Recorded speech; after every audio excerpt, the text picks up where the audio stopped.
Donc, comme vous avez parlé, vous avez évoqué beaucoup de choses. Vous avez parlé de l'origine, vous avez parlé de vos activités, notamment le Daoura, les Majlis, les Nadwa.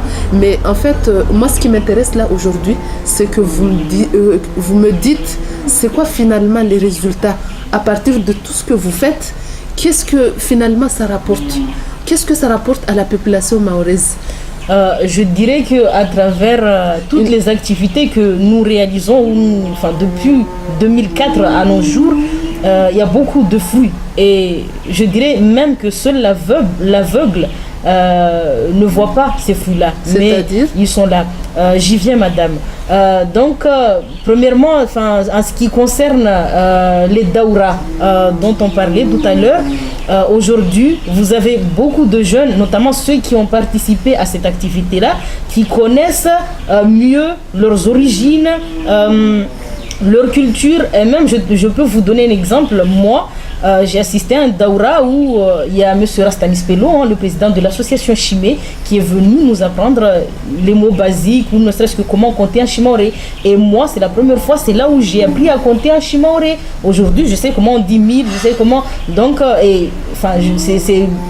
pour citer un exemple, mais il y en a plein, les jeunes qui ont assisté au daoura, et même les parents en témoignent qu'une fois leurs enfants retournés à la maison, eh bien, sont d'autres enfants qui rentrent chez eux, des enfants qui connaissent mieux leur religion, qui apprennent à leurs parents ce qu'ils ont appris au daoura, les prières nocturnes notamment, et beaucoup d'autres choses.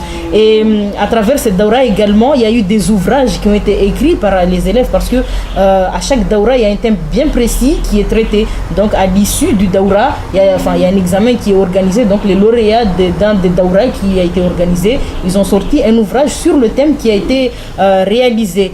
Il y en a plein, mais pour dire que cela sur le daoura, en ce qui concerne les majlis, notamment les grands majlis de Rajab que nous organisons, qu'on fait venir des intervenants du monde entier, venus un peu partout du monde.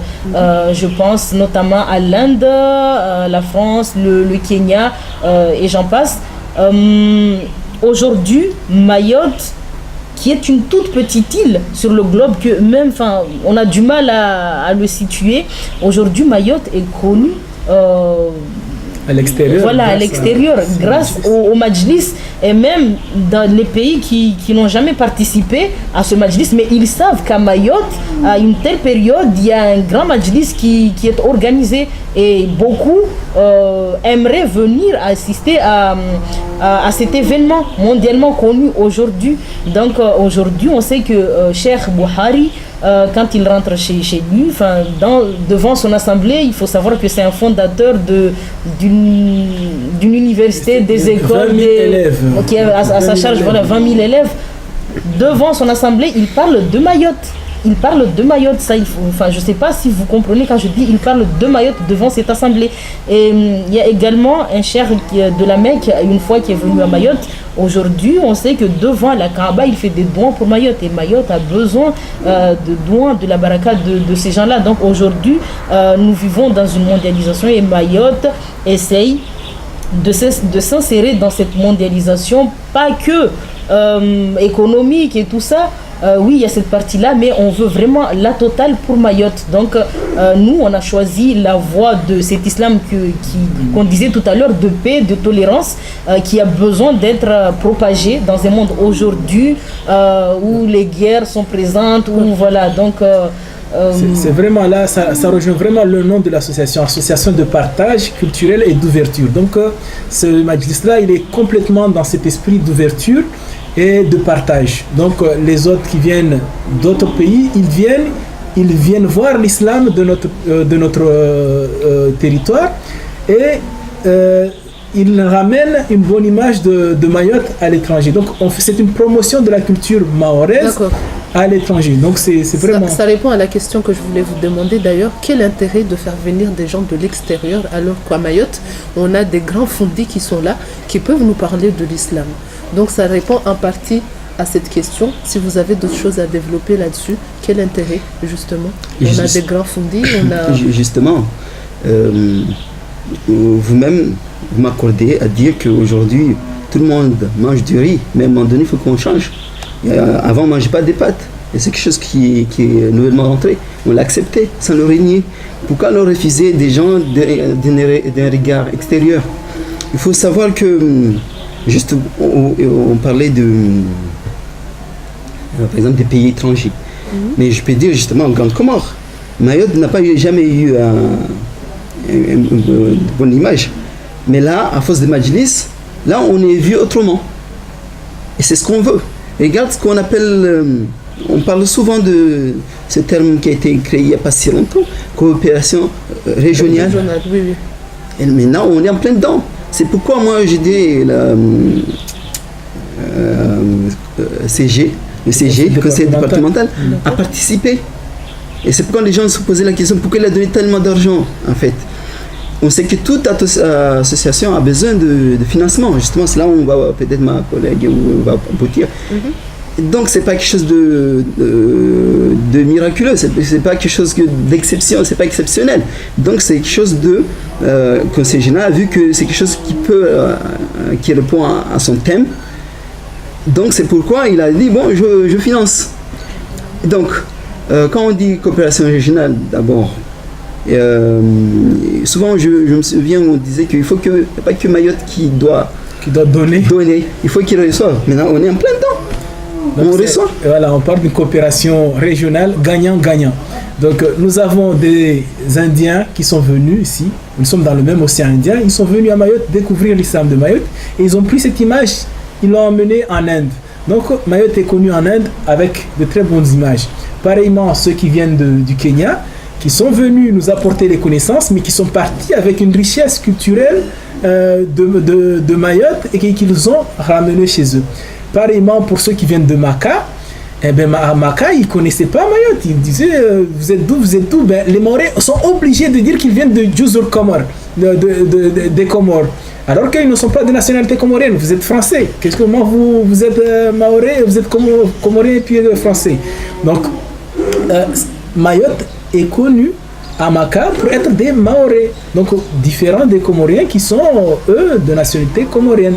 Donc il y a tous ces échanges-là qui fait une promotion de Mayotte, qui fait une richesse de Mayotte qui part à l'extérieur.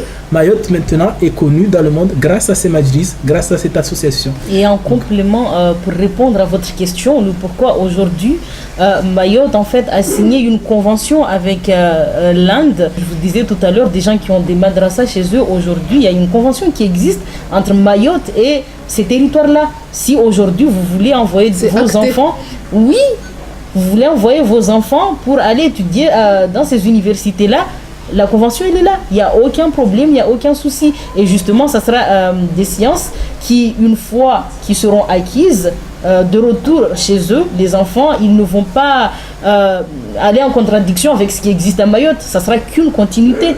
Donc les bienfaits, ils sont, je pense juste qu'on n'a pas assez de temps pour développer tout ça, mais il y en a plein comme ça. Même la conférence récemment, nous avons eu les plus grands chercheurs de France qui sont venus à Mayotte pour des conférences. Donc bon, pour ne pas aller trop dessus. Vous avez tout à l'heure parlé de coopération régionale et du conseil départemental. J'aimerais vraiment savoir, parce que j'entends que vous faites beaucoup de choses et beaucoup de choses qui nécessitent des financements. Quelle est la source de vos financements pour cette association? Voilà, en fait, pour le financement, chaque membre en fait, de l'équipe donne une cotisation. Donne une cotisation en fait. Parce qu'on a commencé comme ça, chacun donne ce qu'il peut et petit à petit on avance. Et donc pour la participation aussi, on peut dire, du conseil départemental, ça ne date que de l'année dernière, si je me trompe pas. Il y a 2 ans. Donc jusqu'alors, on n'a reçu aucune aide extérieure, à part en fait nos propres œuvres. Donc pour aller plus profondément dans les finances, l'association, comme toute association, vit avec les cotisations des adhérents, les cotisations des membres actifs. L'association vit de dons et l'association vit de subventions. Nous dirons que vraiment les subventions, c'est vraiment la plus petite part de nos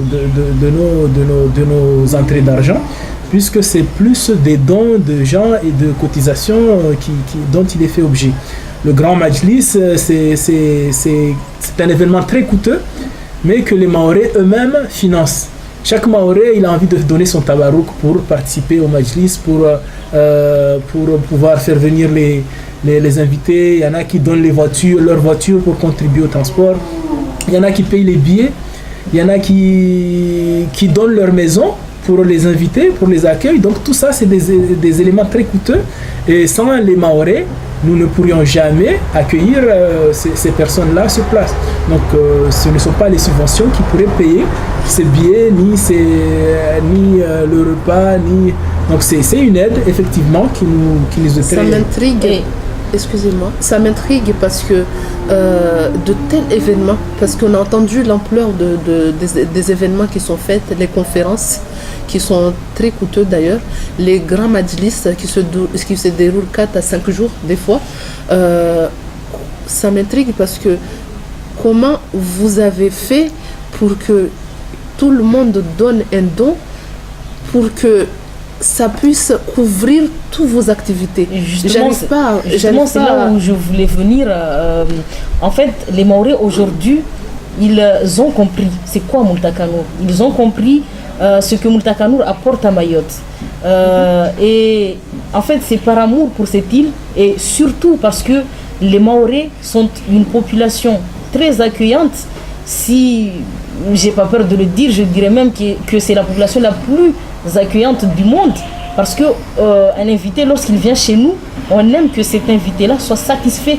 Donc aujourd'hui, les Mahorais, ils ont compris ça et parce qu'ils ont ça dans leur sang, ils donnent à cœur ouvert, avec joie et avec amour. Et c'est justement ce geste des Mahorais qui fait qu'aujourd'hui, on arrive à réaliser de tels événements. C'est par amour pour notre île. Voilà, on aime que les bonnes choses arrivent chez nous. Ça me pose encore question. Mais comment vous avez fait concrètement? Comment vous avez fait pour réunir toute la population de Mayotte? Vous me parlez des 4 coins de l'île. Comment vous avez procédé pour arriver à réunir toute une population? Alors, je interviendrai là-dessus. Je disais au départ que l'islam ici à Mayotte, il y a un coin qui est très développé ici. C'est le coin où l'amour du prophète. L'amour du prophète, quand tu as cet amour-là, il faut être honnête. C'est-à-dire que tu contrôles pas. Donc les Mahorais aiment leur prophète. Ça, c'est quelque chose de très important. Et il ne faut pas l'oublier. Tous les événements, je récapitule, tous les événements qui se déroulent ici, c'est par l'amour du prophète. Et les gens, justement, je me souviens un peu de l'imam de Paris qui est venu ici, lors de son dernier majlis, justement, il avait dit, c'est la première fois où j'apprends comment aimer le prophète. Aux yeux de qui? Qu'est-ce qu'est Mayotte? C'est un petit caillou, comme souvent on dit, un petit caillou qui est perdu dans l'océan Indien, qui lui apprend, lui qui vient de Paris, comment aimer le prophète, alors qu'il a fait toutes ses études là-dessus. Je sais que vous avez beaucoup de choses à dire, mais le temps nous est compté. Donc, il y a une question qui me tient vraiment à cœur. Quand on parle de Moultakanour, je vois souvent des logos, et d'ailleurs les gens le disent, mais n'arrivent pas à comprendre ces logos, des lanternes, les couleurs blanc et vert. Je vois une épingle. Monsieur le Président, est-ce que vous pourriez nous expliquer qu'est-ce que ça signifie tous ces logos et ces couleurs plus précisément? Oui, bon, on parlait des logos, du kofia. Les gens nous font les remarques, justement. Ils disent, mais c'est le kofia Moultakanour, c'est le boubou Moultakanour, c'est... Oui, c'est des couleurs Moultakanour. Parce que Moultakanour, c'est l'islam, et puis l'islam et la paix. Le blanc, c'est la paix, le vert, c'est l'islam. Donc, tout le monde a besoin de paix dans sa vie, et tout le monde a besoin de l'islam dans sa vie. Quand je dis l'islam, c'est cette humanité, cette façon de vivre, vivre ensemble, un bon vivre ensemble. Tout le monde a besoin de ça. Donc nous, si nous avons choisi de montrer des symboles, de montrer des couleurs, c'est pour que les gens puissent avoir aussi des symboles de l'islam, des symboles de la paix à portée de leur vue. Si j'ai un boubou marqué Mohammed sallallahu alayhi wa sallam, que le jeune, quand il me voit avec le boubou, il se rappelle de son prophète sallallahu alayhi wa sallam. Quand je mets ce pins là qui symbolise une chaussure du prophète sallallahu alayhi wa sallam. Donc c'est pareillement cette chaussure du prophète sallallahu alayhi wa sallam qui a été le dessin de la chaussure qui a été reporté sur les kofia. Donc nous avons aussi le gandilé, on appelle ça de la lanterne. D'où vous tenez cette lanterne? Tout ça c'est la lumière. L'idée c'est rejeter la lumière de l'islam. Donc si nous avons voulu mettre tous ces symboles en avant, c'est pour que les gens puissent avoir des symboles à voir pour représenter leur islam. Pareillement, quand vous allez en métropole ou quelque part, vous avez des signes de croix partout, vous avez des croix partout, vous avez des éléments qui rappellent la religion juive. Même dans plein, à la télé, partout, vous avez des éléments qui rappellent la religion juive. Mais quand est-ce qu'on va avoir des éléments qui rappellent la religion musulmane? Donc c'est aussi pour ça que Moutakanour montre des signes pour que les gens se rappellent de la religion musulmane, tout simplement. Et d'ailleurs, vous avez le cercle là. Qui symbolise ce cercle? Quel cercle? Le cercle. Et vous avez dans votre logo un cercle comme ça. Qu'est-ce qu'elle symbolise? Voilà, c'est juste le symbole de liaison, la relation. Donc quand on dit Moutakanour, c'est la rencontre dans la lumière. Donc il y a cette communion dans la lumière. Donc l'idée de communion, d'échange dans la lumière. Donc ce partage. Donc c'est pour ça qu'il y a ce cercle qui longe un peu le logo de Moutakanour. Et aussi, juste pour ajouter par rapport en fait, à son épingle, si l'on peut dire, il faut savoir aussi que si on a pu imiter la chaussure du prophète sallam, c'est qu'elle existe en fait réellement et qu'on les a gardées en fait jusqu'alors dans les musées. Voilà. Et c'est juste un peu pour les symboles. Justement, ces symboles, c'est pas que Moutakanour. Il faut dire qu'il y a beaucoup de pays qui les utilisent. On le voit qu'à Mayotte. On le voit qu'à Mayotte parce qu'on est qu'à Mayotte. C'est ça ce que j'ai dit au départ, c'est qu'on est souvent, on regarde notre nombril. On n'a pas de regard international. Exactement. Et Indonésie, par exemple, c'est... Dar el Mustafa. Oui, en Égypte, il n'y a pas que ça. Il y a les bagues qui ont tous ces symboles. Donc, pourquoi un symbole? Justement, les symboles, c'est justement pour attirer le regard. C'est attirer l'autre, pour montrer que, tiens, c'est l'islam. On est dans un monde justement de symboles, il y en a beaucoup, mais l'islam il n'y en a pas, il y en a très peu. Souvent on montre la lune, c'est tout, mais cela, le prophète, pour rappeler juste une chose, il faut rappeler qu'à l'heure actuelle, on appelle les gens vers leur prophète. Il faut se poser la question, pourquoi et comment il faut faire? C'est toute une philosophie. Moutakanour, tous les mamans, les jeunes, ils font des réunions tous les jours pour penser pourquoi les gens, comment faire pour que les gens s'intéressent. Donc, ça, ce sont des messages. D'où aussi, excusez-moi, en fait, le concours en fait, de poésie qu'on organise chaque année pour faire en fait l'éloge du prophète sallallahu alayhi wa sallam. En langue mahoraise, concours de poésie en langue mahoraise, donc en chimaoré et en chibouchi. Donc un concours de poésie en chimaoré et en chibouchi et qui parle du prophète sallallahu alayhi wa sallam. C'est vraiment pour vous dire que nous encourageons pareillement l'écriture de la langue mahoraise, l'écriture de la langue chibouchi et l'écriture de la langue du chimaoré. Donc c'est aussi un des chevaux de bataille de Moutakanour sur lequel nous rejoignons l'association Chouchimé. D'accord. Je sais certainement qu'il y a beaucoup de points à développer, mais nous arrivons à terme de notre émission. Je remercie à chacun d'entre vous d'être venu et d'avoir participé, de jouer le jeu. Peut-être qu'on se retrouvera dans une nouvelle émission. Je vous remercie. Assalamu alaikum. Wa alaikum salam wa rahmatullahi wa barakatuh.